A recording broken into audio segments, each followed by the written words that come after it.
छुट्टी गइले अंगना दुआर मोरे गौआ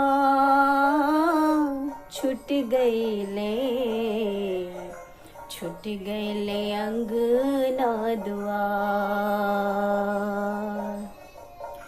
छूट गइले बचपन के सथिया संगथिया लुका छुपी खेलत रही छुटल हो रतिया पिपरा के पेड़वा ओलवा पतिया लुट गइले मोरे संसार हो मोरे गौआ छूट गइले अंगना दुआर हो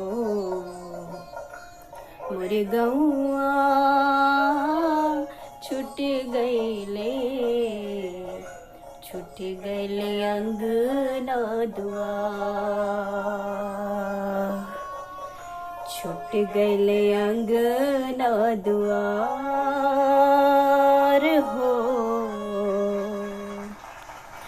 ये गाना लिखा है हमारे डायरेक्टर साहब यानी ध्रुव चंद सर ने। जी हाँ, इतना खूबसूरत गाना जो है आप लोक रंग सुरों के संग में सुन सकते हैं और लोक रंग सुरों के संग हमेशा देखते रहें, इसी तरह से सराहते रहें। नमस्कार।